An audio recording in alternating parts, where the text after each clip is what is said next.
Bro. Bro. Bro. Bro. Bro. Bro. Bro. Bro. Daniel Bryan is the 9/11 of WrestleMania 34.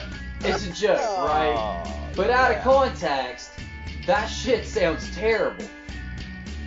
Heel Nakamura is best for business. The Nutcracker Prince or whatever you want to call him. I'm all great. I'm all about That's it. a t-shirt. Well, he was right about this. Well, of course he was, man.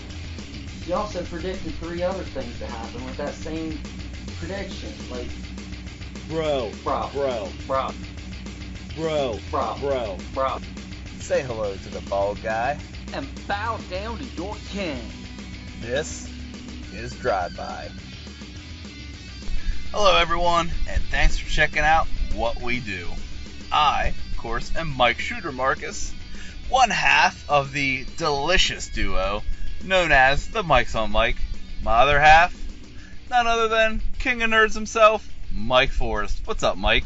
Oh, you know, it's another day, another dollar. Holler if you hear me. Hose up, pimps up, hose down.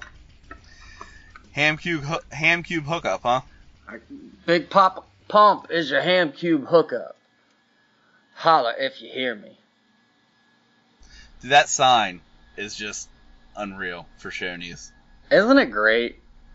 If you don't know what we're talking about, Scott Steiner, Big Papa Pump, owns the Shoney's in Ackworth, Georgia. This, of course, comes up because we are fans of the Conrad Thompson, Tony Schiavone show, anything that Conrad Thompson is on basically right now. And he is the pod father. The pod father. That dude is killing it. This is sometimes a topic that comes up in Conrad Thompson shows, and we, of course, discussed the NWO last week. Scott Steiner, Big Papa Pump, has to come up in that discussion, and King of Nerds here just brought to my attention that the sign for Shoney's, for his Shoney's, is just a random, normal Sony shine with his picture on it with no explanation, and it is absolutely great. Google it. It's on our Facebook page as well, facebook.com/NearFallNetwork. Cheap plug. Check it out. It's hilarious. And it really is no explanation. Like, if you didn't know who he was, you'd think, what the hell is going on at Shoney's? Even if you know who he is, if you didn't know he owned that Shoney's. That's also a fair statement. You'd be like, what the hell is happening? Because the first time I saw it, I didn't know he owned a Shoney's.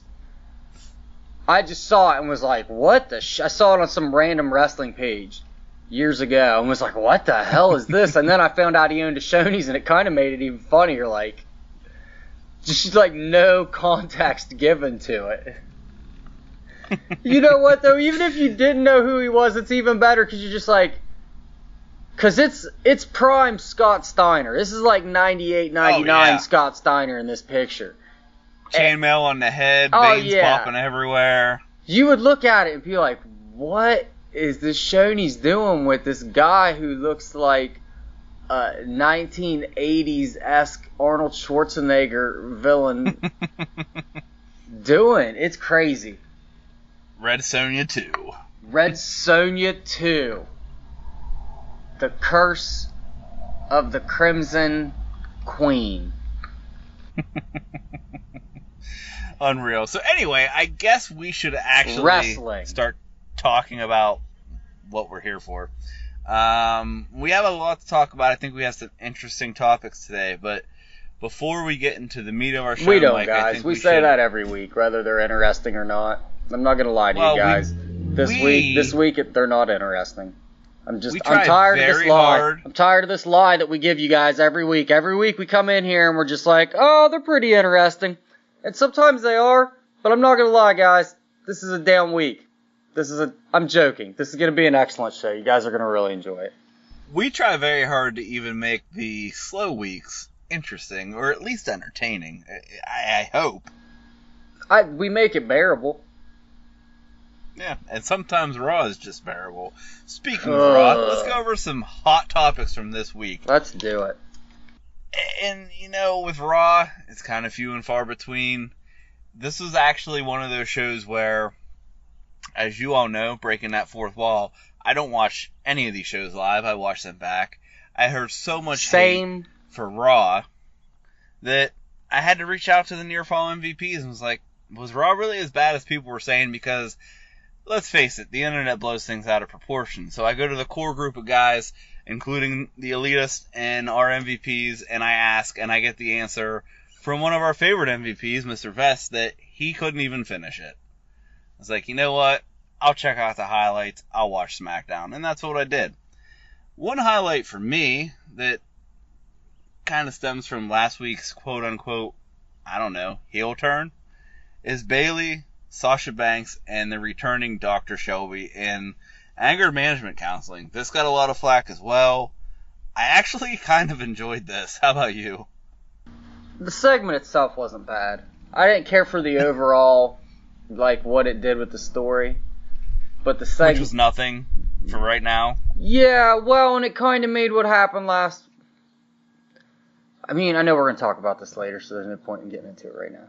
But the segment itself was fine. What it did overall, I didn't care for. Right, it's kind of what we talked about last week, man. This thing's been going on for so long. I don't feel like... I think if we had done this 2 months ago with the Dr. Shelby thing, then it would have been okay. But now we're to the point where we just need the blow off and we need the outcome to be the outcome. Whether that's a heel Bayley or a heel Sasha and a more badass Bayley, whatever we're getting at, I'm hoping we're getting at something. It's like, and we've said it before, shit or get off the pot, man, you know? Yeah, well, and it's not even... Here's the thing. Last week, you guys finally took a huge step forward in the storytelling. Exactly. And did it in the most unexpected, best way possible.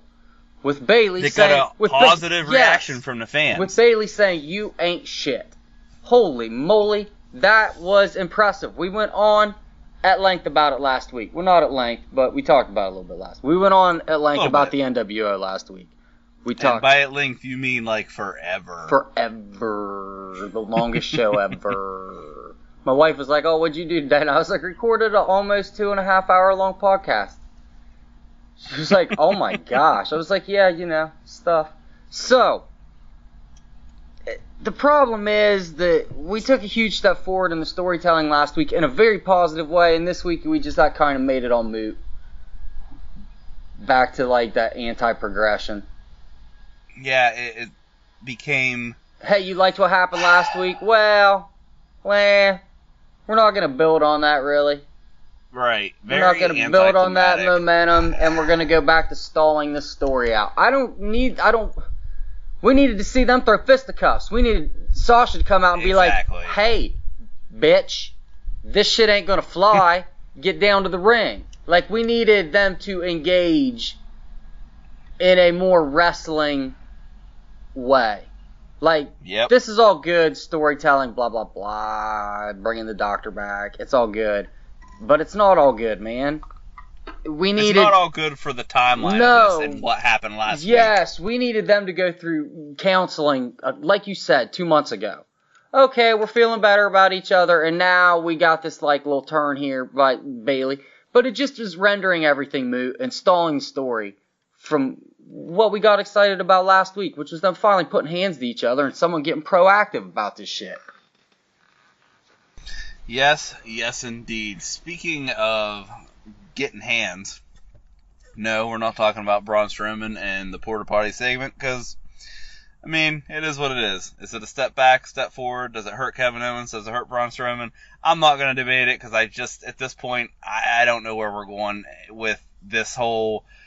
Remember when Kevin Owens came out and debuted by beating the shit out of John Cena and claimed to be a badass prize fighter that would throw hands with anyone and wreck anyone for the right dollar amount?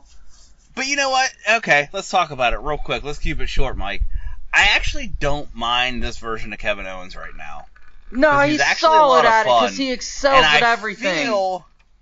Doesn't it feel like we could be getting a face turn by him? It seems like it. It really seems like it. I don't know.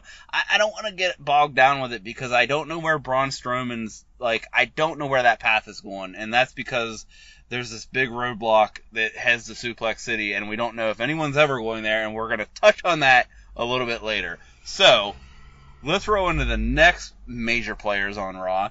That is Roman Reigns and Bobby Lashley, and they're set for Extreme Rules. Is this just a match to have a match? Is this a number one contender match? And who the hell's the bad guy? There is no bad guy. That's happening. There is no bad guy. That's stupid. I mean, that I works. don't care. That works when you have John Cena versus Daniel Bryan, right? It know works what I when mean? you have a match people want to see. That's and this it. is no. When you've got two. And this is. If you had Seth Rollins take on AJ Styles tomorrow, everyone would love it. Seth Rollins Right. versus Finn was doing huge shit. The problem is, no one wants to see these two have a match. And it's not a. I'm really saying it to not be a discredit to either one of these guys, but. Roman has no steam. Bobby Lashley just got out of this horrendous storyline about his sisters and Sami Zayn. And it's just, wow, last week I gave him credit for possibly the best promo either one of these guys have cut. At the same time, I just don't care about this match. And again, it doesn't seem to be for anything. If it is, it hasn't really clearly been stated.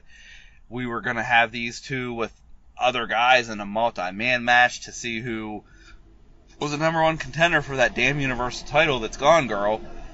And now, that's not happening. So I don't even know what this match is for, other than to give Roman more of a better resume? I don't know. And quite frankly, I don't care. The only thing right now I care about with this match is that it cannot main event this damn show. This match. What are the chances? This match is What are the main eventing. chances? This match is You main think eventing. so? Oh yeah. Do you think? Oh yeah. Do you think after the debacle at what was it? Was it Backlash? Why Did would they Roman main evented? Why would- I don't even remember. Samoa Joe and Roman. Do you really think that Vince is that stubborn? Why? I mean, I know he is that stubborn. Okay, But hold on. Why would they give a fuck about the debacle at Backlash if they haven't given a fuck about the last 3 WrestleManias, a Royal Rumble, Well, and every other pay-per-view since then?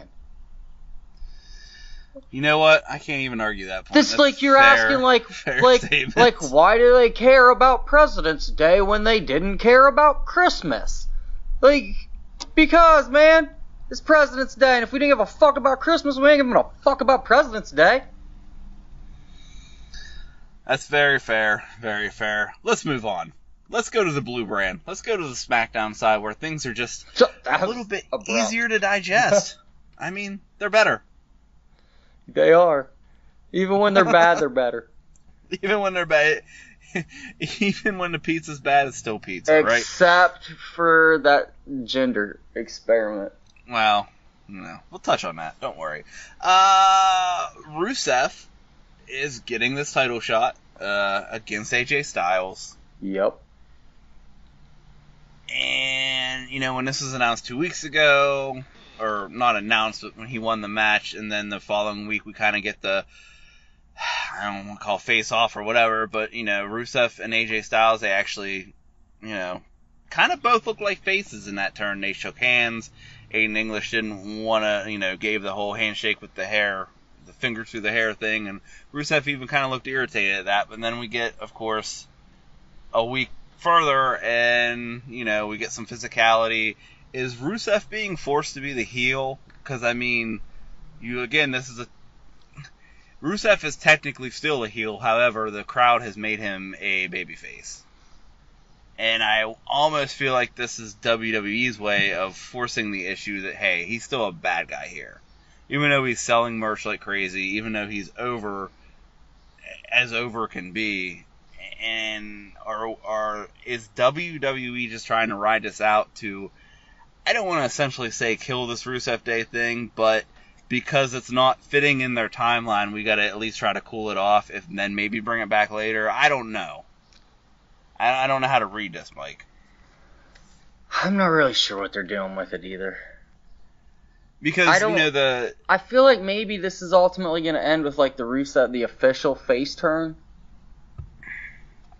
Well, see, that's kind of where I was leading with it, too, because, for the people who just constantly just berate WWE booking and will use Rusev as an example, I've said this before, and we've said it here, but, like, this isn't Rusev's first dance. Like, Rusev was a U.S.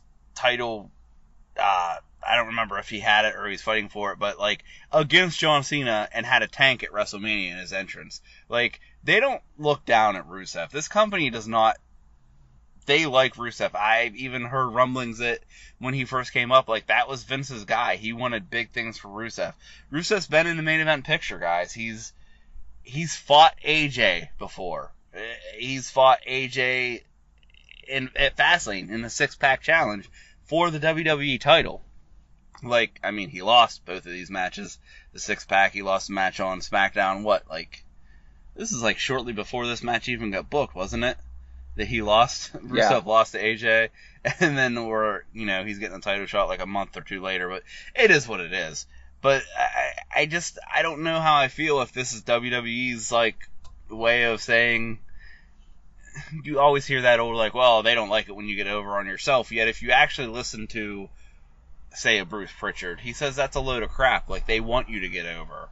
But they want you to get over in the way that they want you to. I don't know how to take it, man. I really don't. Rusev is like one of those weird examples of that, too, where it's like... He really is. We want you to get over, but... we really wanted you to get over as an unstoppable Russian killing machine. And you're over as a funny guy now. Yeah. A lovable, like, Care Bear. Are they punishing him because of that? I don't know. I mean, I wouldn't say main eventing against AJ Styles for the WWE Championship is punishment, whether you win or lose. I stand it's by... definitely not. Okay, here's the thing, and let me preface this by saying I'm a Rusev fan. I haven't been since he was in NXT. Mm-hmm. Not everyone gets to be the champion just because you like them. Boy, we've said this a lot on the show, Just because someone's over doesn't mean they get to be champion. Like, it is what it is. I'm sorry, guys. Just because people like Rikishi was over, because he, like, but should we have given the belt to the dancing thong guy? Right. Like, the Godfather was over, and so, like, giving him the Intercontinental belt was a stretch. Yeah, I would agree with that. Just because someone's over doesn't mean that they get to be champion. Like, it's just how it works. You have to be the right kind of over. And this dude isn't, and I'm sorry, he's just not champion over. He's not. Like, AJ Styles is actually one of the best examples of what they're looking for being over. He sells merch. He's over not only because of his... I would say he's over more so because of his skill in the ring than his character, although his character is completely over. That's, I think they want you to be over to the point where people want to see you wrestle more than they want to see the gimmick. Is that fair to say? I think it's more that they want an equal male. Okay. So, yeah, because, like, you look at... I'm trying to think of another example off the top of my head, and I can't, but... John Cena... They want people to be excited for your match, and they want people to enjoy your gimmick. Because the gimmick is what gets you to the match. But if they're not excited to see the match, then having the gimmick's for nothing. But just being able to have the match and not having the gimmick to get you there is for nothing. Rusev can give you both, but however, his gimmick. The problem is his gimmick. Having a cool t-shirt isn't something you put a title on. Right. It's not, man. Like, and you can sit here, you could have someone argue and say, well, look at the Bullet Club. They have the coolest t-shirts in the sport. Yeah, they got a sweet fucking gimmick. And they did. But they followed through with it. Yes, and they're all excellent wrestlers for the most part. Yes. And Rusev is an excellent wrestler, so we're not discrediting that. We're just saying, the idea, let's compare Rusev Day to the Bullet Club. The idea behind Bullet Club and the gimmick of the Bullet Club is a bigger, more pro wrestling idea than the gimmick of Rusev Day. I'm sorry, it is. Yeah. One's a faction, one's a fake holiday that's hilarious. I mean, and by the way, Mike, happy Rusev Day. Happy Rusev Day, man, but you don't put a belt on a comedy gimmick. Not a title, not the big belt. Sorry. Don't. And I love Rusev too, and I'd love to see him in that main event picture. I'm glad that he's there. He's not going to win. And I'm hoping this is just something to kind of tide the fans over until it's time for Rusev to make that push. And I gotta be honest with you, man. I think when he does make that push, the Rusev Day thing is over, and he's a full-blown heel. But it is what it is. I'm not saying this dude's not ever gonna win a title. I'm just saying, like, not everyone does. He could easily, like, everybody's one good, like, fucking promo away from complete breakthrough. Yep. So absolutely. Who knows? They could change his gimmick up next week and he can deliver a fire promo and you're like, oh my gosh, this dude's a badass. And then a badass is what you put the belt on. Man, we're just firing on all cylinders. We are just golden today, Mike. And speaking of golden, WWE has a golden opportunity to hit a feud that it's the feud we never knew we wanted until it was dangling in front of us and we didn't think we could ever have it. But that's Miz and Daniel Bryan. And there is now a strong rumor on the internet that the Miz is going to somehow interfere in the tag team title match that Team Hell No was given for Extreme Rules. And this is going to start the Daniel Bryan-Miz feud. There's also speculation that, because we've said it a million times since he's come back to WWE as an active wrestler, that, Daniel Bryan, Mike, in case you were not sure of this or unaware, but he has not signed that contract yet. And in case you have not seen it a million times on the internet, it expires at the beginning of September, and he's 100% leaving because everything points to that, and there's no reason for him to stay in the WWE, because it's like the worst place for him ever to wrestle. So, in case you were wondering, the speculation now is that this match will probably happen between The Miz and Daniel Bryan at SummerSlam, and WWE's not sure what's going to happen, but if he doesn't sign the contract, by then they're going to assume that he's leaving and The Miz is going to go over. But we'll totally know that Bryan's staying if he wins and beats The Miz, because that's what the internet told us. I feel like I just said a Scott Steiner math problem there. Yeah. Right? Okay, so, well, I guess.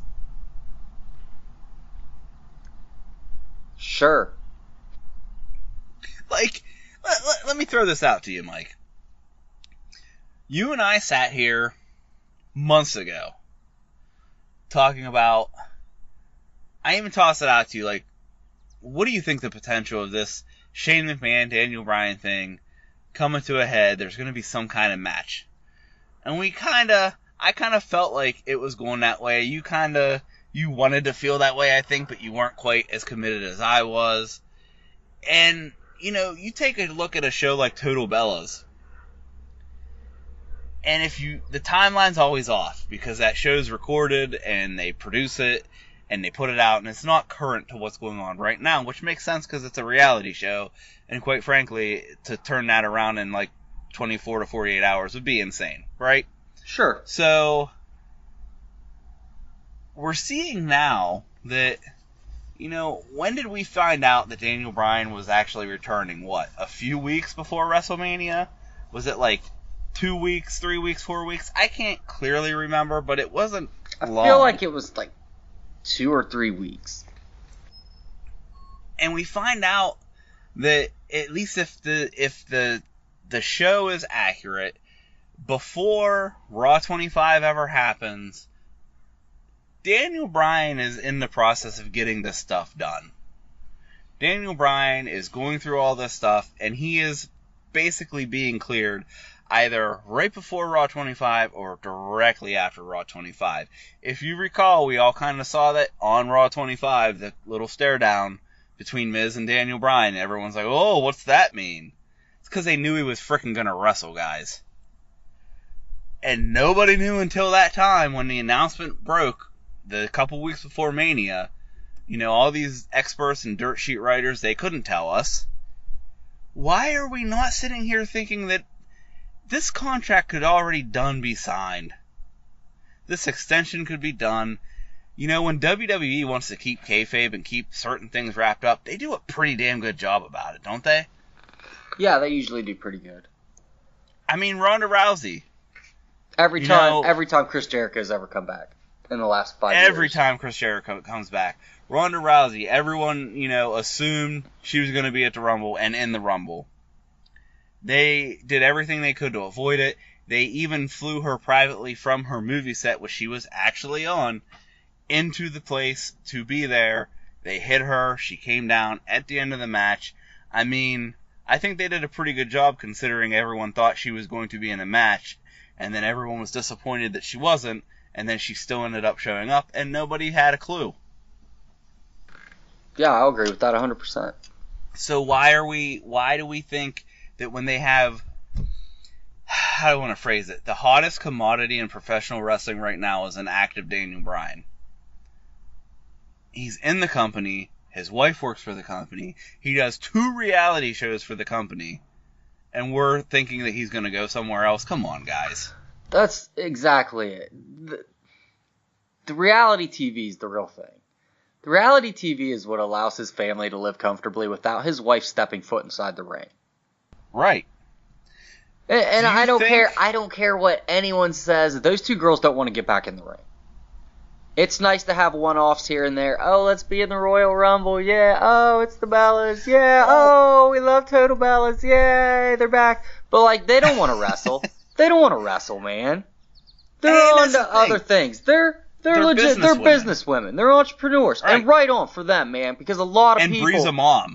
Yes, and because a lot of people have used WWE as a platform, especially within the women's division, and they've probably done the best for themselves afterwards. Realistically, yeah, they got 2 TV shows out of it. They're legit famous, right? So he's not doing anything to mess that up. Nope. Not at all. And you can't go work for Ring of Honor and show up on this ETV show. No, it ain't going to happen. So you're losing part of that income. Even if Bree keeps the show, Bryan won't be on it anymore. Yeah. And that's you're losing his part of that bank.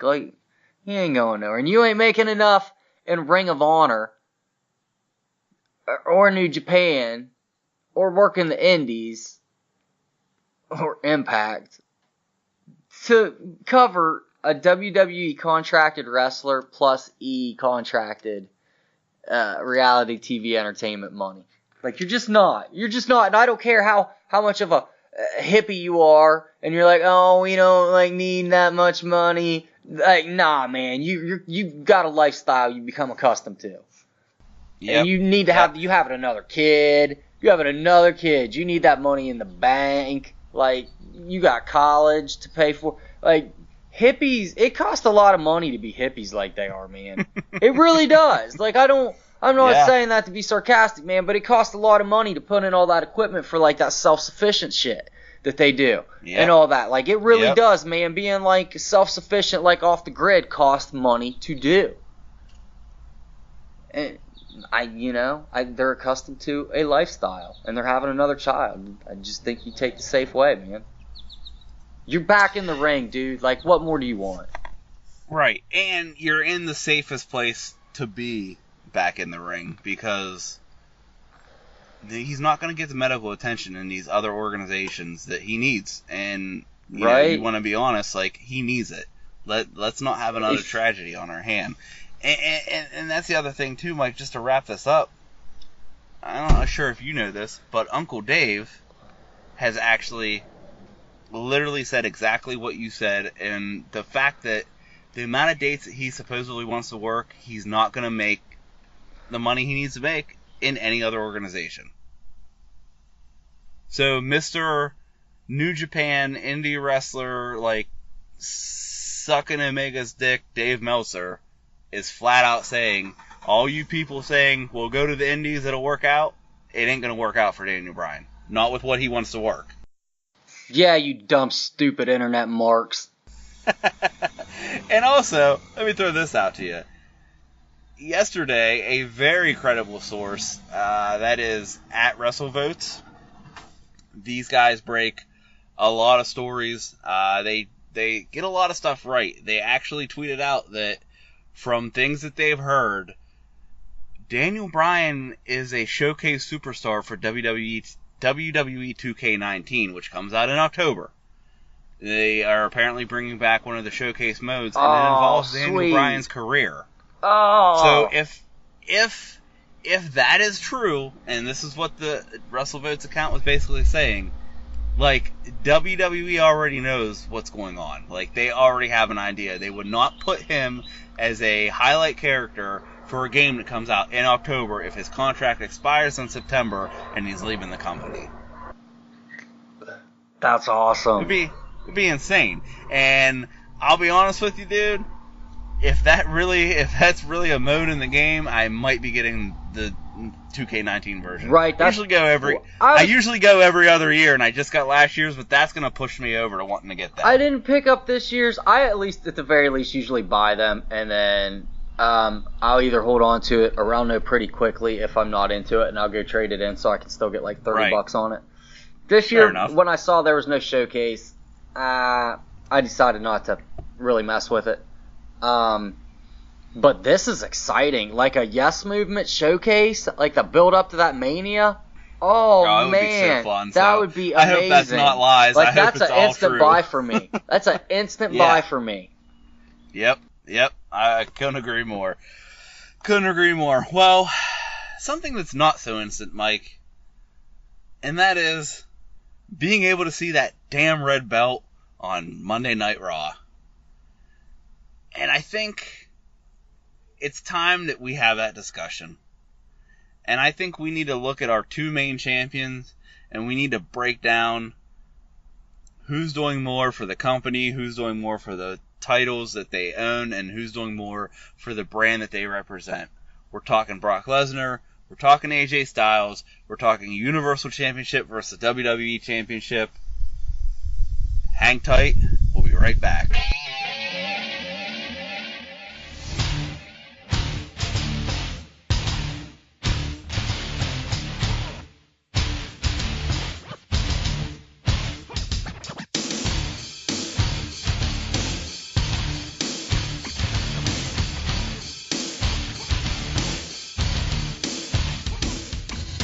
Welcome back, everybody.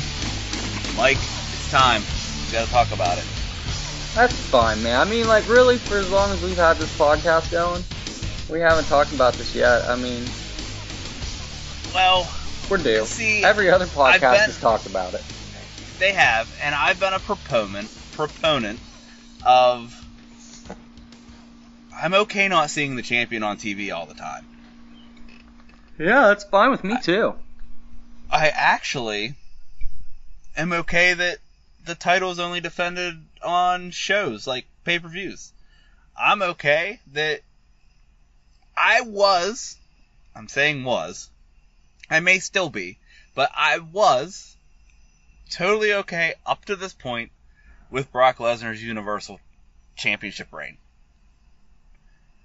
Where I'm starting to get an issue with it is, although it's kind of been a problem because of guys like, I don't know, Seth Rollins, Finn Balor, Braun Strowman, even Roman Reigns, Samoa Joe, Kevin Owens, kind of having to take a backseat to Mr. Lesnar's road trip to Suplex City and, you know, just kind of not being able to be in that picture. Like, I was still kind of okay with it. I said way back before this version of Drive-By, I said, look, we're going to get, when we had this Great Balls of Fire match or whatever the Fatal 6-Way, I don't know, however many guys were involved, but I was like, we're going to get awesome matches, one-on-one out of this. We're going to get Brock vs. Joe. We're going to get Brock vs. Braun. We're going to get Brock vs. Roman. And we did. We got that. Did they all live up to expectations? I liked them. Not everyone did. It is what it is. But, we're now to a point where, there's a strong rumor out there, which I don't personally believe, but there's a rumor out there that Brock Lesnar isn't even going to be at SummerSlam. Now, I will put my stamp on this right now, today, as we speak, Mike. If Brock Lesnar is not defending that title at SummerSlam, I'm officially done with this title reign. Well, welcome to the club, is what I would say. Here's the thing, man. I was down with it for all those reasons you did. When he first won that title and they had the six-pack challenge or whatever, Great Balls of Fire, blah, blah, blah, blah, blah. I was like, okay, cool, man. We're going to get a nice run-up to WrestleMania where Brock takes down all the contenders and finally he's dethroned by Roman.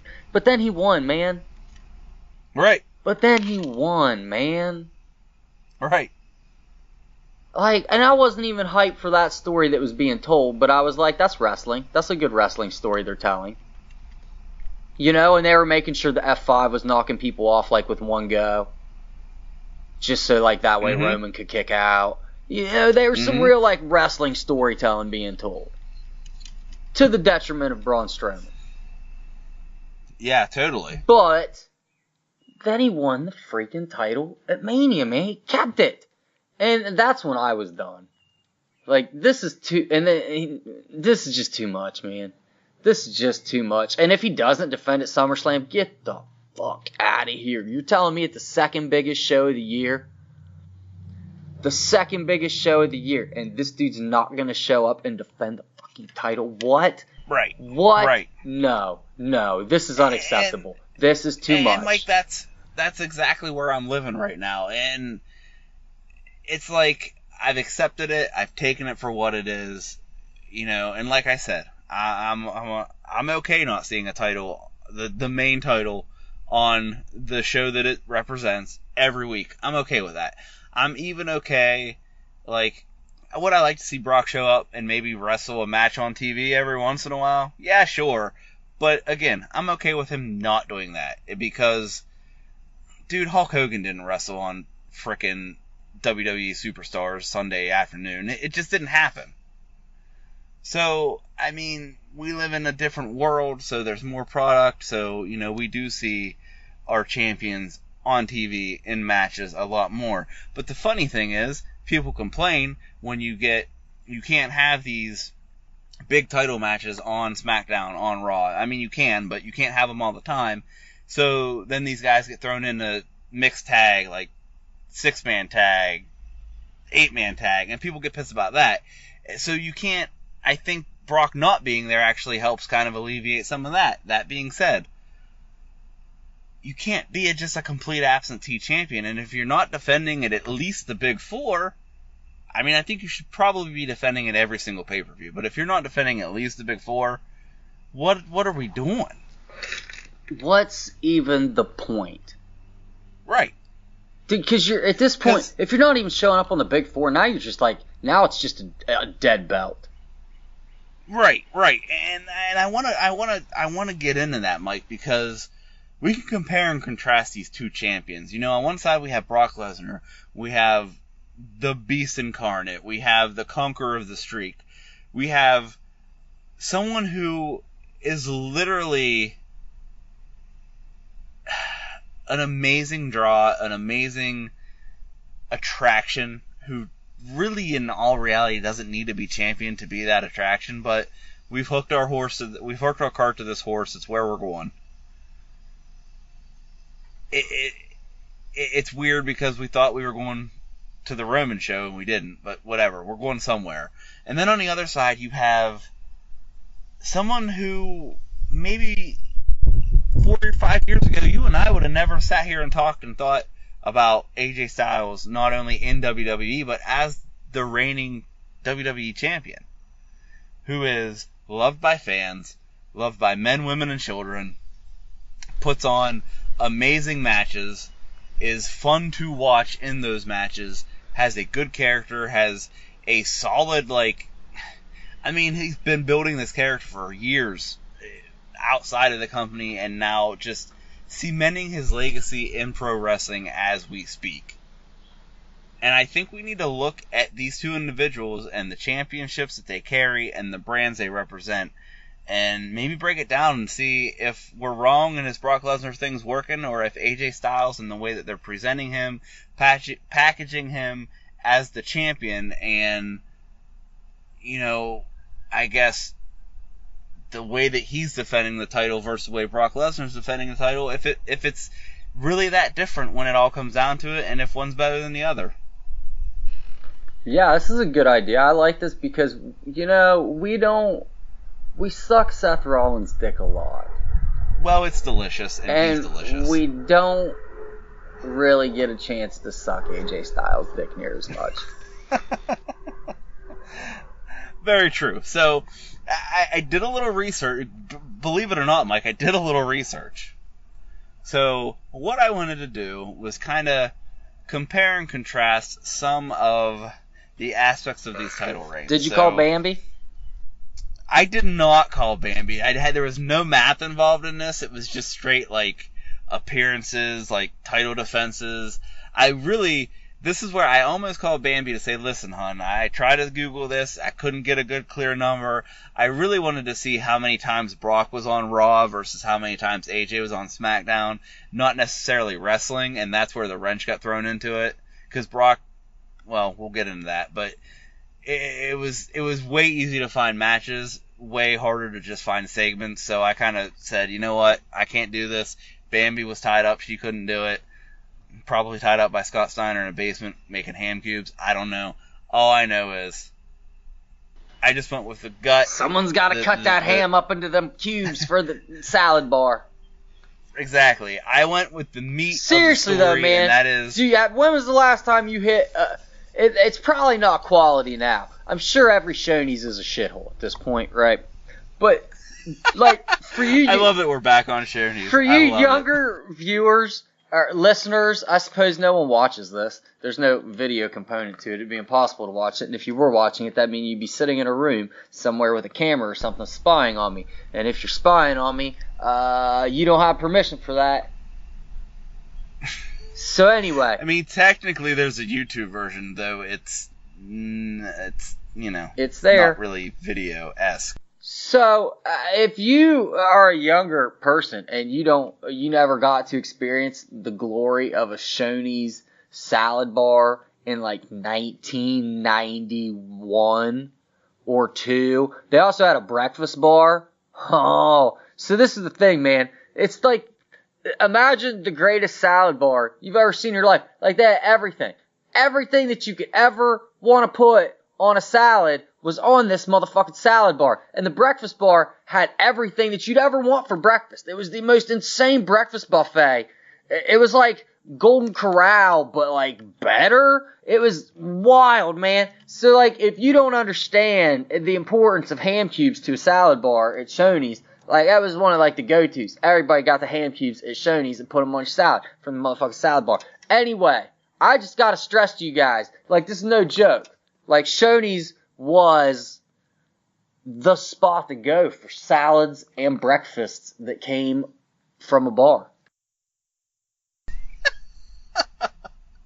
I love you, Mike. So, all that being said, let's take a look at these championship reigns and compare and contrast. How about it? Yeah. Okay, so if we're looking at the Universal title, we're looking at Brock Lesnar. Brock Lesnar has been champion for 460 plus days. That's a long time. He defeated Gold. Yeah, very long time. Killed that 434, didn't he? Defeated Goldberg at WrestleMania 33 at April 2nd, 2017 for the Universal Championship. if we want to talk about, we'll do that later. Let's just go right into title defenses. Title defenses for Brock Lesnar. Great Balls of Fire 2017, he defeated Samoa Joe. SummerSlam 2017, that's last year, people, defeated Roman Reigns, Samoa Joe, Braun Strowman in that amazing Fatal 4-Way that was just so much fun to watch that I don't think is getting enough credit as it should. No Mercy 2017 defeated Braun Strowman. 1 F5. That's a thing that happened in all these matches, people. Well, almost. Survivor Series 2017. This is a non-title match, but he went against the other man we're speaking of right now, AJ Styles, in a champion versus champion match, non-title, defeated AJ Styles. Had to put that on there because it builds the resume of both these guys. Royal Rumble 2018, he defeated Kane and Braun Strowman in a triple threat match. Kane ate the pin. We move on to this past year, the match that was certainly going to be the end of this title reign. WrestleMania 34. We were all wrong. Roman Reigns is defeated by the Beast, Brock Lesnar. And then Roman Reigns is gifted a rematch at the Greatest Royal Rumble and is once again defeated by Brock Lesnar, this time in a steel cage. This, in a grand total, is 7 championship title matches, or I guess title defenses, since winning the title. I'm sorry, 6. I was counting the AJ match. I apologize. 6 total title defenses since winning the Universal Championship. 7 big matches. 7 big matches, 6 title defenses, 460 plus days since he won that title against Goldberg at WrestleMania 33. Go to the other side. We take a look at AJ Styles. AJ Styles defeated Jinder Mahal for the WWE Championship. This took place actually on a SmackDown Live, and I can't even say a SmackDown Live, it was a SmackDown Live taping, because this was in Manchester, England. You know, there's a time difference. It's on November 7th of 2017. AJ has had this title, is the reigning champion for 250 plus days.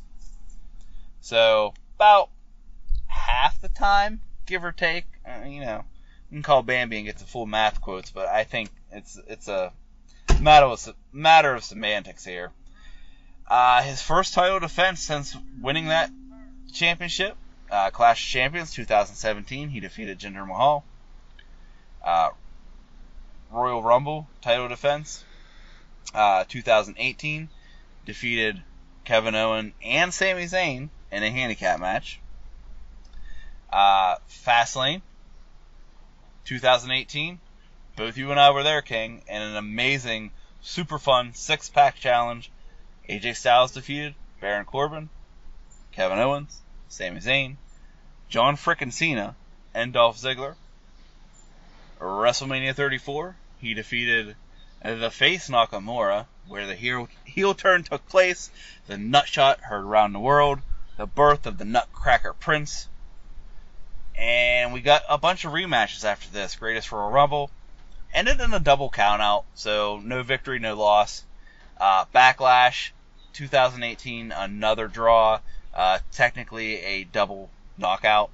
Neither man could answer the 10 count, which then led us to the Money in the Bank Last Man Standing match, where we finally got the blow off, and Nakamura ate the defeat, I guess. He didn't eat a pin because he was down for the 10 count after what was arguably the best match of their series. In my opinion, it definitely was. Last Man Standing match, AJ Styles, your champion, and he is currently slated to do something Brock isn't doing and defend his title at Extreme Rules against the earlier mentioned Rusev. So here we go. This is 7. See, this one is 7. So AJ's had 7 title defenses, successful title defenses, to Brock's 6. Again, don't forget, AJ did lose to Brock in the champion versus champion match, non-title, obviously, at Survivor Series. This is another stat I'm going to throw out to you, Mike, okay? Before we make these comparisons. Non-title matches on Monday Night Raw for Brock Lesnar in the Universal Championship, big old fat goose egg. Non-title matches for AJ Styles on SmackDown Live since winning the title, 21. Good Lord! Woo! That's a So lot while I couldn't quite find the segments that each of these men have been involved in and get an accurate count on that. 21 matches for AJ Styles, non-title. We're only talking TV. AJ's defended it in house shows and this, that. We're not counting that because let's be real, house shows don't exist in the universe that we're watching on television. So, 21 non-title matches for AJ Styles, 7 title matches for AJ Styles in his 250-plus day reign. Brock Lesnar, 6 title matches, 7 big matches, 0 non-title matches in 460-plus days. All that being said, Mike, the resume is the resume. Does it hurt AJ Styles that he won this title off of a very flat, very out of nowhere, can't believe that the reign even happened, pretty decent matter of length of a reign for Jinder Mahal? Repeat the question. Let me rephrase the question, actually. When you compare who these men won their championships off of, who gets the win here? We have Brock Lesnar defeating Goldberg for the Universal title 460 plus days ago. We have AJ Styles defeating Jinder frickin' Mahal for the WWE Championship 260 plus days ago. Who takes that one? Well, obviously, like, Goldberg is like the bigger win. Right. I mean, this is where the arguments can be made, and that's why I thought it was important to kind of write this down. But look at with that said, match man, per match. as a fan, let's not forget how important it was that AJ Styles ended that terrible Jinder Mahal run. Because I'll be honest, Jinder 100%, Mahal, 100%. Jinder as champion is kind of why I was on the Brock as champion train. I was like, wow, man, look, like, we've got a champion who shows up every week, and, like, it's terrible. So there's an argument to be made for maybe the champion not being there every week and blah, blah, blah, and having it on your biggest and best guy. Like, so, I mean, let's not forget how big of a deal ending that shit was. But yeah, let's go through these. It's a fair argument. It's a fair argument. So I'd still give that one. I'd still give that one to Brock, probably. I think you almost have to. I mean, granted, as a wrestling fan who watches the product all the time and is unimpressed with Jinder and the reign that he had, you're grateful, but it definitely doesn't help AJ's resume. So if we go back and we look at Brock, okay, we got the check mark. He wins on the, hey, I beat frickin' Goldberg for this title. Let's look at his opponents, okay? Samoa Joe, former TNA champion. I mean, you got to throw it in there. And we're just going with his most recent things before WWE. Beat Roman Reigns, a former WWE champion. Beat Samoa Joe, again a former TNA champion. Beat Braun Strowman, regardless of what he has or hasn't won, he's a frickin' genetic freak, in a fatal 4-way match. Beat Braun Strowman one-on-one. Again, we beat Samoa Joe one-on-one. Beat AJ Styles one-on-one heads up in a non-title match. Defeated Kane, who was a former WWE champion. Way past his prime, but so is Bill Goldberg. And arguably a legend. And Braun Strowman in a triple threat match. Then goes on to defeat Vince's boy, Roman Reigns, twice.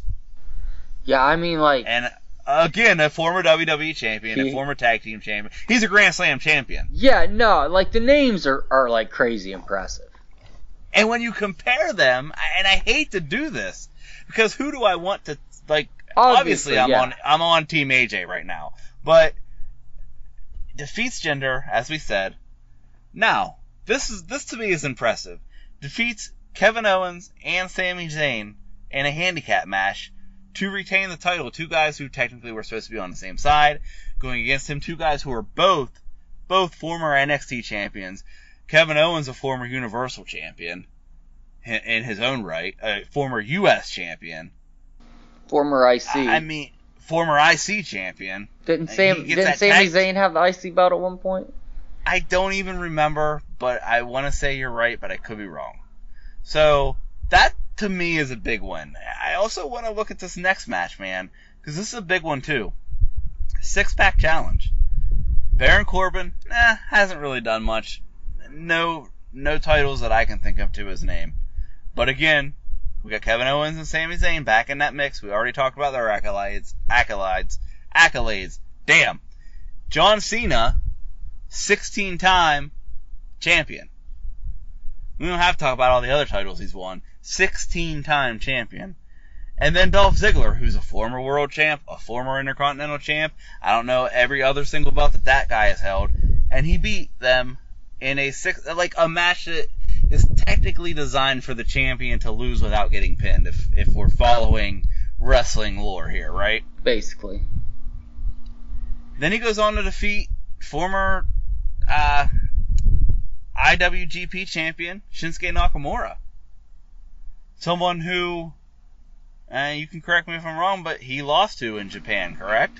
Yeah, in an amazing match. So he got the win and then continued to either get draws or get the win in this feud. Now, I think... Real fast, let me interrupt you real fast. Yeah. Sami Zayn was not Intercontinental Champion. Okay, research. Awesome. Love it.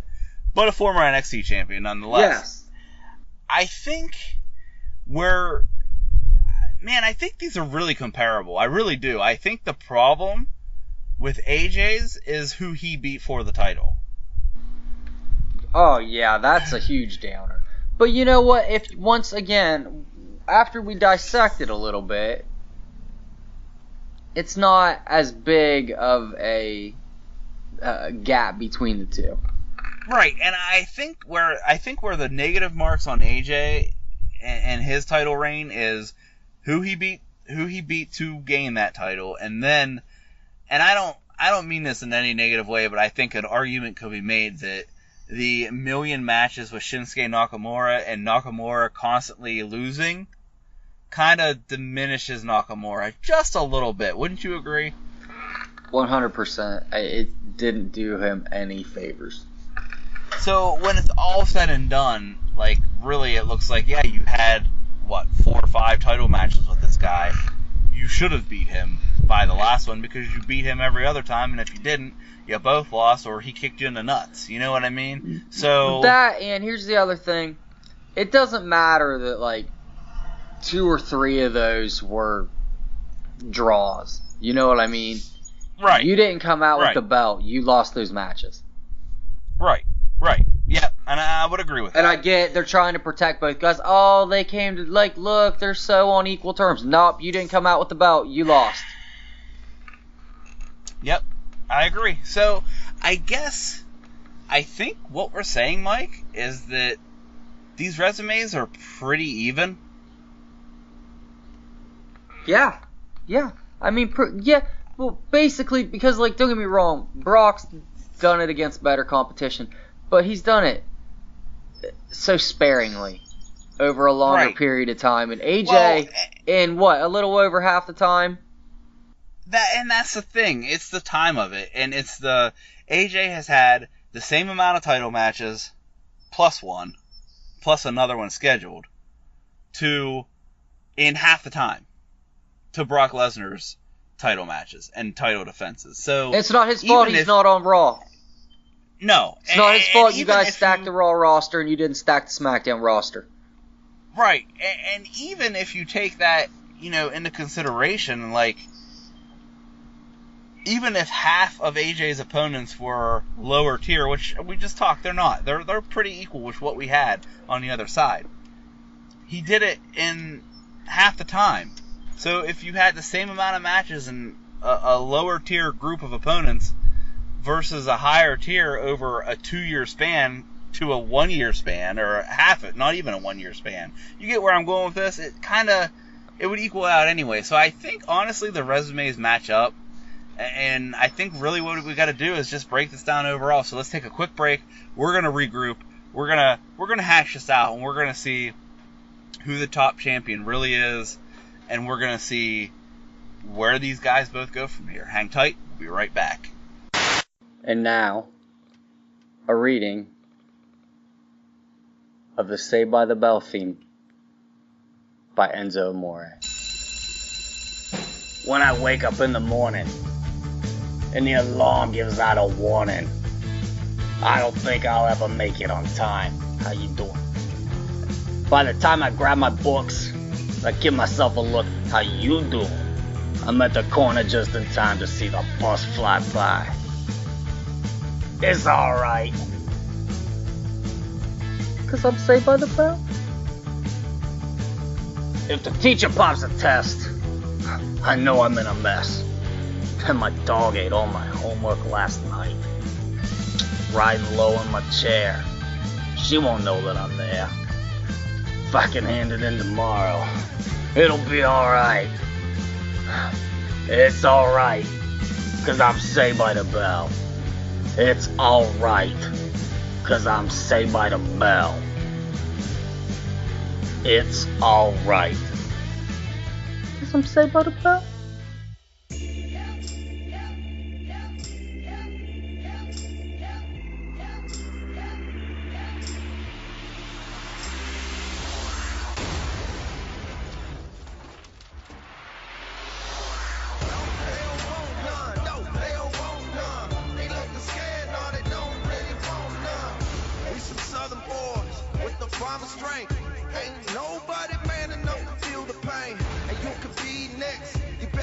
Welcome back, everyone. As always, thanks for listening. Thanks for sticking with us. We're talking Universal title, WWE title. We're talking Brock Lesnar, AJ Styles.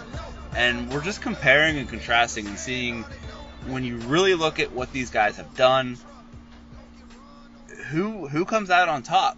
Yes, they fought each other in a Survivor Series non-title match. Yes, Brock Lesnar won. But again, even looking at that, Mike, you remember that match. That was a fantastic match. AJ didn't look... Neither one of these guys looked weak after that match. They both looked great. Brock Lesnar was even selling the calf crusher. You know what I mean? Like, Brock Lesnar was selling for AJ Styles. That tells you the respect that he has for AJ, if nothing else. Yeah, that was a great match. Great match. Totally enjoyed it. Yes, absolutely. So, I guess, last segment we talked... The resumes are pretty even. Title defense-wise. Title defense-wise. Yeah, the resumes, title defense are even. And you know what? Let's split some hairs here.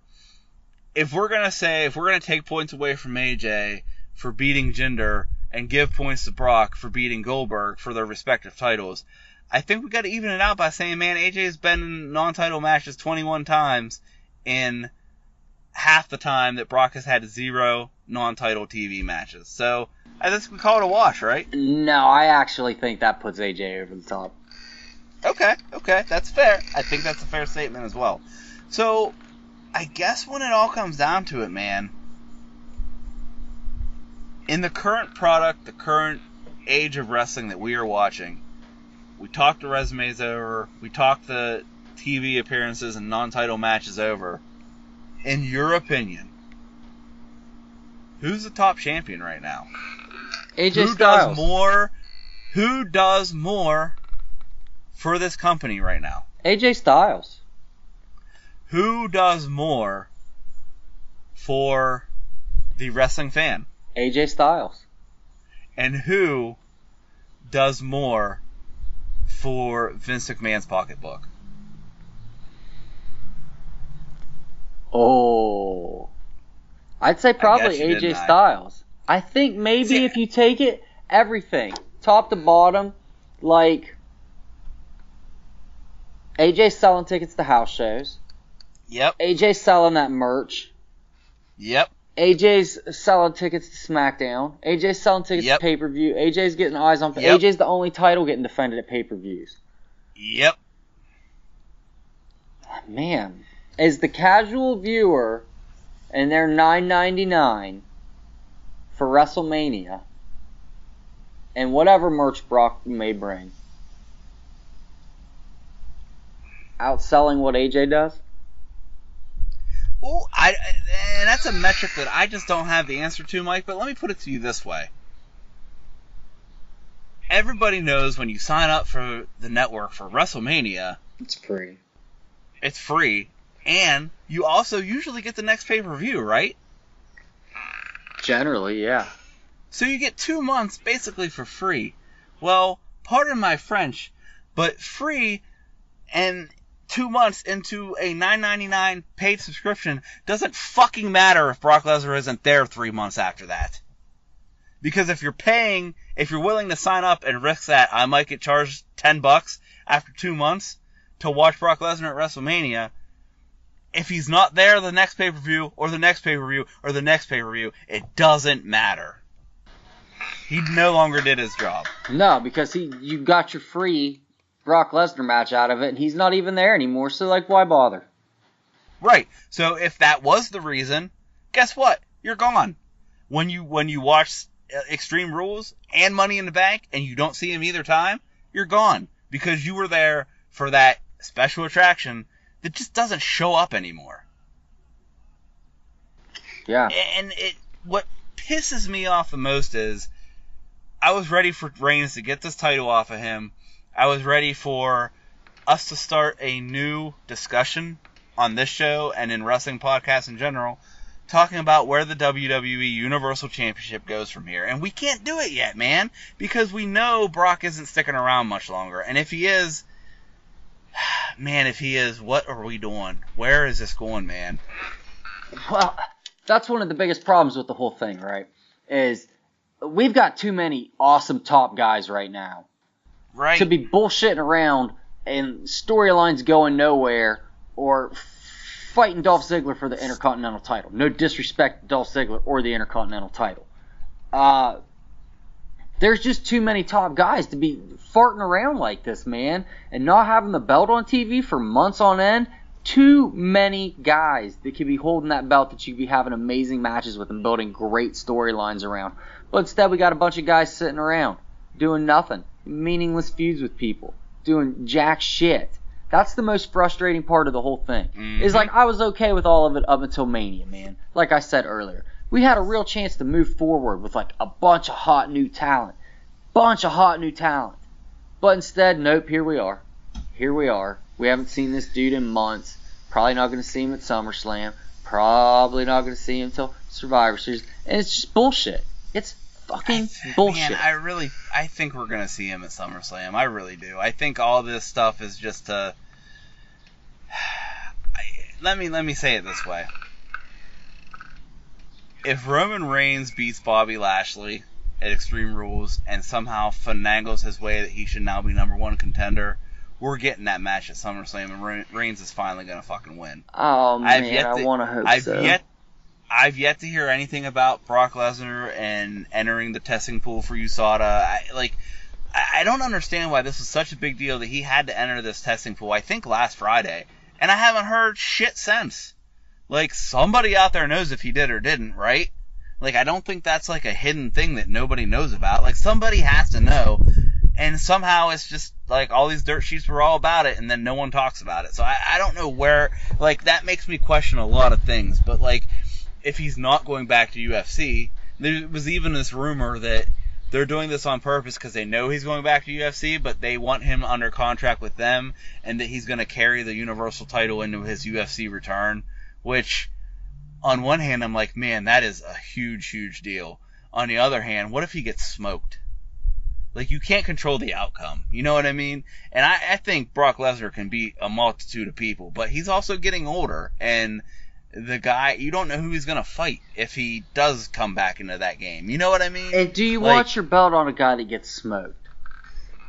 Right. And I mean, we don't know that he will, but look at CM Punk. I mean, it's a tale of two different cities. That being said, like, there's still the possibility that, I mean, okay, Ronda Rousey is the reason women's MMA is where it is, and congratulations to her getting inducted in UFC Hall of Fame. Shout out to you, Ronda. Awesome. But here's the deal. They figured her out. In her last 2 matches, she got smoked. And she was the most dominant champion in that organization at that time, correct? Yeah. So who are we to say Brock Lesnar could come back into something he hasn't done in over a year and put all our bets that we can let him take our title in for our organization? We're putting all our eggs in this basket, and he's definitely going to win. We can't say that, man. It would be a risk. It would be a very bad look to have him get smoked while holding the title. And I'm not saying, like, if he lost, it would be bad. I'm just saying if he lost poorly, as in getting his ass kicked or getting choked out or gassed out and knocked out. I mean, a lucky punch could knock somebody out. I don't know if someone with a head the size of Brock Lesnar could take a lucky punch and get knocked out, but you get what I'm saying. It's a very tricky situation. Because if he wins dominantly, man. But if he loses, he's laughingstock. Everyone's roasting him. And so is that title, which brings me back to which title belt means more. Because, let's be honest, the lineage alone of that WWE Championship and the resume we spoke of AJ Styles, like, it puts it hands down, head and shoulders above the Universal Championship, which has had, let's see, Finn Balor was the first champion, who was injured and lost it 22 hours later. Kevin Owens was the next champion, and then Goldberg and Brock Lesnar. So we've had four champions. All quality champions, that being said. But, I mean, you can't even compare the lineage. So, yes, if Brock were to walk into UFC with this title on his shoulder and win, either barely win or win in a dominant fashion, I think it does take the stock of that Universal Championship up a little bit in our fictional fighting league, correct? Yeah, I totally agree. But if the opposite happens, that belt's now a joke, right? Oh, a total joke. You might as well just kill it and start over. So, all that being said, I already know your answer, man. You already know mine. But which title belt means more? Right now, which title belt means more? WWE Championship. I don't think we could get any argument from anybody. We've laid this out, guys. Yeah. I mean, it is what it is. The reigns are what they are. AJ is the fighting champ, no matter how you want to look at it. He's there every week. He's putting in work. He might not be having a match every week, but he's on the show almost every week in some way, shape, or form.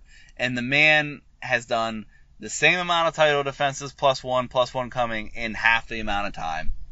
And regardless of who the opponents are, when you really look at it with honest eyes, they stack up pretty evenly. Brock's an attraction who doesn't need a title, and that's why the title is sitting where it is. And I'm to the point where I'm still okay with it right now, but if that dude is not at SummerSlam defending that title, I'm done with Brock Lesnar. Done with the idea of him as champion, and done with the idea of him holding that belt over the head of so many guys who could make it something more at this point. What if he defends it at SummerSlam but wins? Are you still done?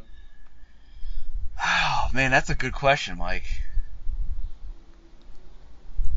If I know where we're going with it, if I know that... You don't know where they're going. No, you don't know. You're right, we don't. You don't know. Look, if he defends it at SummerSlam and he keeps that damn belt, and, you know, we know that he's entering back in the UFC, then I know there's a bigger plan in place, and maybe I'll say, you know what, guys? Let's keep reading the book. You know what I mean? Let's keep going through these chapters and see where the story goes. But if he keeps that title and we know nothing about these plans, we don't know when he's going to defend this title again. We don't know if he's going into UFC, yes or no, one way or the other. Then I'm not okay with it. And I know that's a lot of ifs, man. It really is. but I'm ready to move on. So if we don't have a clear path, win or lose, I'm done with it. So I been done with it. I been ready to move on. Like, let's wrap this shit up with him and get the belt on to literally anybody. Literally anybody right now. Hey, I got a question for you. Okay. What if Jinder Mahal I'm beat fine him? with Would you it. be okay with I'm that? fine with it. With the speed you answer that question and the fine amount with of it. hate I know you have for that man, just all that made my heart happy. I'm 100% fine with it. I have no So- problem with it at all. I mean, I guess we can wrap this up, Mike. But I have a couple more questions for you pertaining to each champion. Okay. Brock Lesnar, AJ Styles. Eventually, all champions lose, and hopefully Brock Lesnar eventually does lose this belt. Who, in your opinion, is the right man to beat the champions? You can go with Brock first and then finish with AJ. That's what she said. Oh, that's weird. Brock, like I said earlier, I literally anybody, but if I had to pick, Braun Strowman is the obvious answer, I think, or just personal bias, Seth Rollins. Yeah, and I'm going to agree with on both of those. The real answer is Roman Reigns at WrestleMania 34. Yeah, oh yeah, right. And I find it funny that, you know, I sat here on our WrestleMania, our pre-WrestleMania podcast, Mike, and I said, if you recall, how funny would it be if Brock Lesnar won? You did. And and he did, and now I'm eating those words because now I'm starting to hate it. But that being said, like, the right answer, the answer to the question is Roman Reigns at WrestleMania 34. That's the right answer. We didn't get that. It didn't happen. And now he's the complete wrong answer because him winning this title at this point in time really discredits his title, don't you say? Not only that, it just kind of spits in the face of fans. It does, Just because- simply from a storytelling point of view. Like, okay, well, here's Roman with his 5th chance. Or however many it is. It's like, here we go again, Roman, alright. Because, again, I almost feel like this was one of those... Oh, they think Roman's going to win? Ha ha! I'll show them how unpredictable I can be. You know? One of those. Like, and Brock wins. And then Brock wins. Ha ha! They think I'm going to Saudi Arabia to get Roman cheered. Ha! Watch what I do. And now it's just not funny anymore. Yeah, well, now it's just like the character is proven that he can't beat this other character. Right. So, let's move on. And let's move on to SmackDown, man. AJ Styles. He can't be champion forever, although I have a pretty strong feeling with him being the cover star of 2K19, he's at least holding this through October, right? I would imagine. I would imagine too. So all that being said, if you look at the current SmackDown roster right now and the mix of guys that is currently involved, I want to say the upper card. Rusev right now, I mean, he's not going to win, but Rusev. And then I don't know where we even stand on that. So who do you think is the guy who should take this title off of AJ Styles? The Miz. Man, I can't disagree with that. I think you're probably going down the same road that I'm going, and I just want to see if AJ isn't champ at WrestleMania, I don't know what he does, but what I want to see, if he's not champ, is a championship match between Miz and Daniel Bryan. And I think that's the path you're going down. Correct me if I'm wrong? Sure, that's all great, but just simply from like the options, just from what you could do with all the people, and don't get me wrong, the Daniel Bryan, AJ Styles would have phenomenal matches, I'm sure. But I think a good heel opponent such as The Miz is someone that, because that's going to be a long time to have a face as a champion. So we're going to need a way to turn it around and have a heel moving forward. And I think The Miz is the best option. And I give a lot of people shit for like the you deserve a chance, but like the dude deserves a nice title run right here. The Miz has... And sure, like a build up to Mania with Daniel Bryan would be phenomenal. But, let's go with this. Maybe Daniel Bryan's not going to be there. Talk. Even though we've already said we think he is. But let's say he's not even going to be there. The Miz is still a solid heel to chase into Mania for a face. Absolutely. And I man, let's throw this out here. SmackDown. Options for SmackDown for WWE Champion. You got The Miz, that's clearly an upper card guy. You have Daniel Bryan. You have Samoa Joe. And really, I mean, it's hard to throw Shinsuke in there. I have a pretty strong feeling that he's going to be the U.S. champ soon. Story is that he was actually supposed to win the WWE Championship in one of these matches, but kind of got word that AJ was going to be the cover star of 2K19. They didn't want to flip the belt back and forth because they definitely wanted him to be the champion with this game coming out. And that's pretty much what washed away Nakamura's WWE Championship run.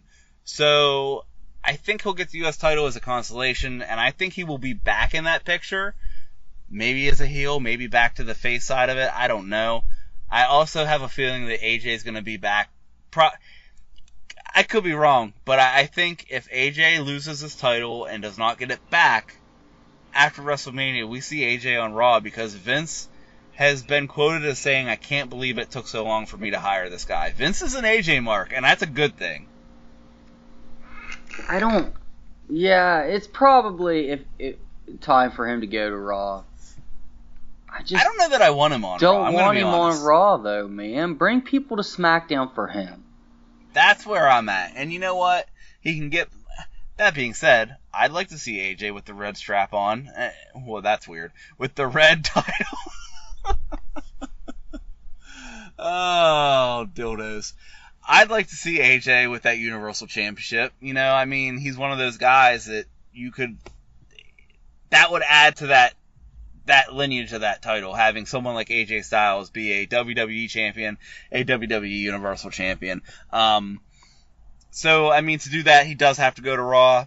That being said, with the caliber of guys on SmackDown, I want to see some matches with AJ and Samoa Joe. I want to see more Daniel Bryan, AJ, more than what we got. You know what I mean? I want to see that stuff. So, wherever we get it, however we get it, I'm good with it. I do think that you're right, man. I think Miz is the guy. Miz is the guy to take it off of him. Whether it leads to a Daniel Bryan thing or not, maybe we get a face Samoa Joe. I don't know where a guy who's amazing talent like Andrade Cien Almas plays into this. I think he'll probably be in that U.S. title picture soon. I don't think we need to hotshot him to the big belt yet. I think... Orton's still on the shelf as well, and you can always throw the Orton card in there, right? And he'll be back, and he'll be right in that main event picture. But I think Miz is the guy, man. We do need a heel champion. We need a good heel champion. And I hate to say it, you're right, man. He deserves it. He does. Before we go any further, let's not also... You can use Sheamus and Cesaro in a pinch. Mm-hmm. Yeah, absolutely. Anyway, yeah, Miz totally I almost deserves forgot it. they were there. Yeah, well, they apparently WWE writers have also. But yeah, Miz, no one has done better work on the mic probably over the last year to 2 years. From what he did on SmackDown and what he did with the IC title. Like, he made that title pretty relevant, man. He carried generally the best story on whatever show he was on. The dude, no one's put in the body of work he has over the last year. His in-ring work, he's stepped up his game. You can't even talk shit about him. Oh, he's terrible in the ring. No, he's not. You can't even talk shit about that anymore. He works... The Miz works as one of the best at the WWE style. Dude, does that make sense? He's the best. Yes, I was just thinking that. I was like, man, I hope this is what he's about to say. He works the WWE style better than anybody. Better than anybody ever has. Yes. Yes, and I mean, you have to kind of be a student of the game to understand what we're talking about here, but WWE has a style. Every guy and girl that goes there, especially from somewhere else, will tell you it's a different style of wrestling, it's a different style of ring psychology, it's a different style of storytelling. You know, Daniel Bryan does not work necessarily the quote-unquote normal WWE style. AJ Styles, same thing. You know, these guys, they do a hybrid. They kind of do what they used to do and kind of still go into that WWE mode because you have to. That's the way of the company. But Miz was born and raised inside that umbrella, and he is the best at that style and making it look good, selling, telling a story, making his moves that you might call a soft move, but he makes them look good, man. What more do you want? Honest to God, The Miz right now is exactly what they would want out of every superstar if they could get it. Yeah, 100%. He has perfected what they are trying to teach at the Performance Center to a T. And I wouldn't be surprised if he got a job at the Performance Center afterwards, to be honest with you. You know, it is that we're living in an amazing time as wrestling fan. Like, if you really think about it, we're watching these young guys or these indie guys who might have a little bit of time under their belts come into the Performance Center, and they're learning from guys like Shawn Michaels. And they have the potential in the future to learn from guys like Shawn Michaels and The Miz and Daniel Bryan. Like, and get even further down the road, maybe a Kevin Owens. Like, this is amazing. Like, the fact that people will, you know, go all homer like, oh, well, New Japan and Ring of Honor is better than WWE, when they look at what WWE can do and the guys that are there working, like, they all love the workers, but they hate the product. But when you look at the product and what it can form into in the future and the potential for this Performance Center and what it's already doing for NXT, like, dude, it's a fun time and super exciting to be a wrestling fan. 100% agree. I feel like I've said that a lot this show. I have, but that's okay, man. It's okay. This happens a lot. Not always do we disagree. We get along more often than not. Yeah. I mean, for the sake of radio, it'd probably be better if we disagreed more. But whatevs. Yes, it's an amazing time. You've got amazing people that are showing up at this Performance Center every day. So they're just people that you could have. Like, we could go down this list of amazing people, but I don't know. I don't have anything further to say. I agree. So I guess we'll wrap this up, man. We got a little bit off topic towards the end here, but I guess when it all comes down to it, the resumes are pretty equal. The WWE title still means more. The champion means more. AJ Styles means more. AJ Styles probably means more to this company as a whole. And if we're going down the future, looking ahead, Universal Championship has to go to Seth or Braun, and this WWE Championship, while there's other options, I think the best option is a heel Miz carrying this title belt into WrestleMania next year for whoever, this year, you get what I'm saying, for whoever that face is chasing him may be. Whether it's a Daniel Bryan, whether it's somebody else, like maybe a returning face Nakamura or someone else of the caliber that maybe isn't even on the roster yet. I don't know where we go. Adam Cole, baby. Oh, dude, don't get me started. We've talked enough, Mike. I can't record another show. I have shit to do. He wins the Rumble as a surprise entrant. Well, don't even get me started on that. There's a lot of roads we could go down there. One of them might be named Cody. Right. Ooh. Right. Ooh. See what I did there? That was pretty cool, wasn't it? Yeah, it was pretty sweet. I got nothing else to say, Mike. It was an awesome talk today. I think we covered a topic that we've shied away from for so long. It was just time to get into it, man. Yeah, we did a pretty good job with it. It wasn't as bad as I thought it was going to be.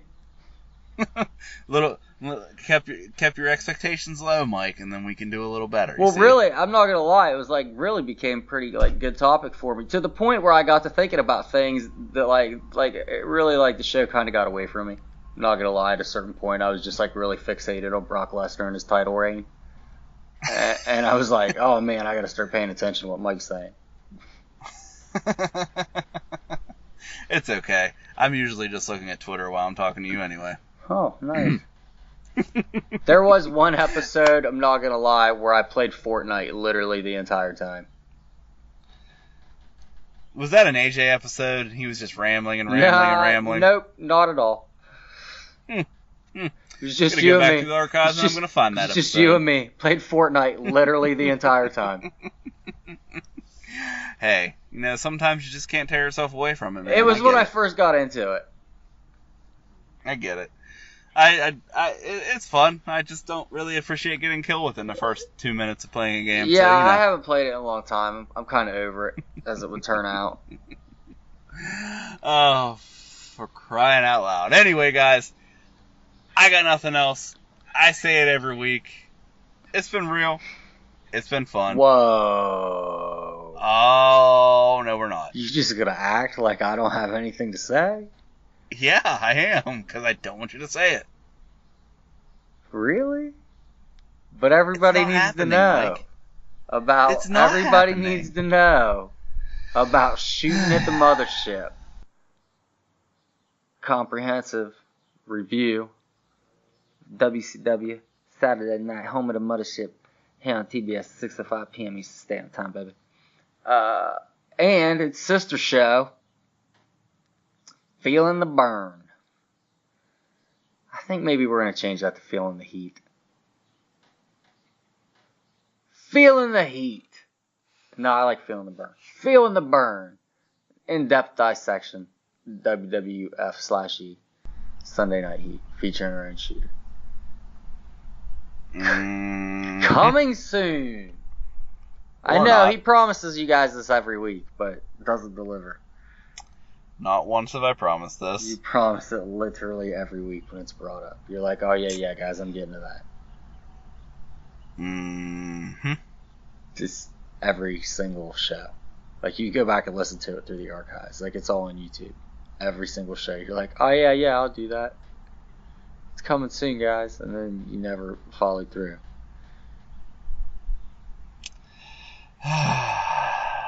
It's never happening. There you go, guys. He just said it again. It's totally happening. Guys, don't forget, like and subscribe. Give us a 5-star review. It helps us in the metrics, helps the show to be seen. Find us on Facebook.com/Nearphone Network, Twitter @Nearphone Network, Instagram, same handle @Nearphone Network. Of course, there's YouTube. Nothing real original on YouTube right now. I want to get back to the slightly intoxicated super casual female wrestling fan, but look, dude, we're having more kids. She can't drink, and it's going to be a while. Sorry. We'll get there eventually, but, it's going to be a rough few months for Shooter here. I don't have anything. No, I was waiting. I thought you'd have something. I don't know, man. I was gonna. Okay, hold on. I got something. Breastfeeding. I just wanted to hear what it sounded like, because I was like, oh yeah, she's not gonna be able to drink. She's probably gonna be breastfeeding. And then I was like, I wonder how it would sound if Vince McMahon said breastfeeding. So that's all I got to add to that. And on that note, guys, I say it every week. It's been real. It's been fun.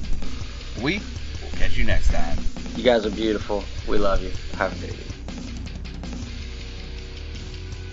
Thanks for nothing. You're dismissed. Bye-bye.